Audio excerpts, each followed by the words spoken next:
বাংলাদেশের বর্তমান পরিস্থিতি নিয়ে যুক্তরাষ্ট্রের গোয়েন্দা প্রধান তুলসী গ্যাবার্ডের বিস্ফোরক মন্তব্য, অন্তর্বর্তী সরকার কর্তৃক সে মন্তব্যের কড়া প্রতিবাদ। তা নিয়ে ভারতীয় গণমাধ্যমের বাড়াবাড়ি এবং 18 মার্চ নারায়ণগঞ্জে আরসা প্রধান গ্রেফতার। সব মিলিয়ে বড় একটা ভজঘট লেগে গেছে যেন রাজনীতির মাঠে। থামতে চাইছে না কিছুতেই। পুরো দেশ আজ কয়েক মতে বিভক্ত। কেউ বলছে তুলসী বাড়াবাড়ি করেছে, কেউ বলছে তুলসীর মুখ থেকে যা বের হচ্ছে সেটা আসলে ভারতের শিখিয়ে দেয়া কথাই।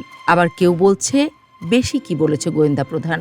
উনি ভুল বললে নারায়ণগঞ্জে কিভাবে দিব্যে বসবাস করছিল রোহিঙ্গাদের প্রশিক্ষিত দল আরসার প্রধান।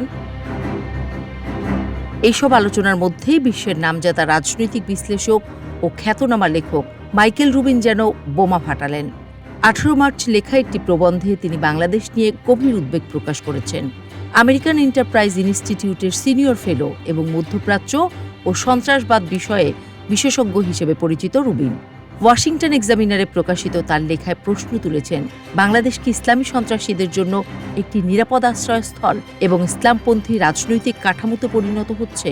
বাংলাদেশ কি আরেক আফগানিস্তানে পরিণত হচ্ছে? রুবিনের বিশ্লেষণে বলা হয়েছে, 2024 সালের আগস্টে ব্যাপক গণবিক্ষোভের মাধ্যমে শেখ হাসিনা পদত্যাগে বাধ্য হন।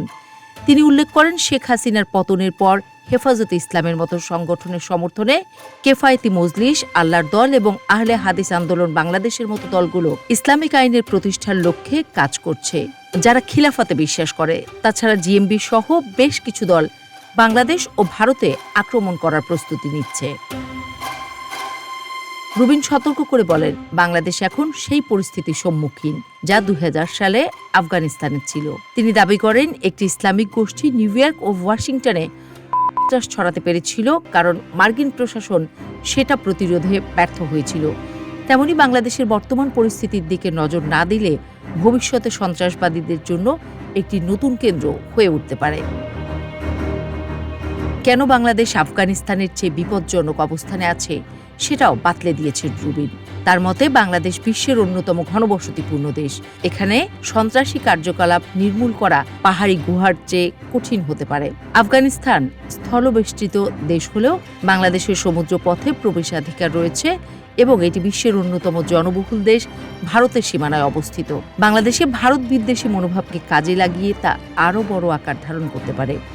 এ কারণে এটি আঞ্চলিক নিরাপত্তার জন্য বড় হুমকি হতে পারে। মাইকেল রুবিনের মতে, বাংলাদেশ বর্তমানে এমন এক সন্ধিক্ষণে দাঁড়িয়ে আছে, যদি আন্তর্জাতিক সম্প্রদায় সতর্ক না হয় তাহলে দেশটি একটি সন্ত্রাসী ঘাঁটিতে পরিণত হতে পারে। তিনি মনে করেন, যুক্তরাষ্ট্র এবং অন্যান্য পশ্চিমা শক্তিগুলোর এখনই বাংলাদেশ পরিস্থিতির দিকে মনোযোগী হওয়া উচিত, নতুবা এটি ভবিষ্যতে বৈশ্বিক নিরাপত্তার জন্য একটি বড় হুমকি হয়ে উঠতে পারে। প্রবন্ধে তিনি ইউনূস সরকারের বেশ সমালোচনাও করেছেন এবং সূক্ষ্মভাবে প্রশংসা করেছেন শেখ হাসিনার। রুবিনের এমন মন্তব্য ইতিমধ্যে সামাজিক যোগাযোগ মাধ্যমে ব্যাপক আলোড়ন তুলেছে। অনেকেই তাকে তুলসী গ্যাবার্ডের আরেক ভার্সন হিসেবে মন্তব্য করেছেন। বলছেন, বাংলাদেশকে সাবধান করতে নয়, বরং বাংলাদেশকে আরও অশান্ত করতেই চারিদিকে চলছে এত আয়োজন। বিলিয়ন বিলিয়ন ডলার পাচার হয়েছে গত 16 বছরে। শেখ হাসিনার দেশত্যাগের 8 মাস পর সেই টাকা এখন কথা বলতে শুরু করেছে।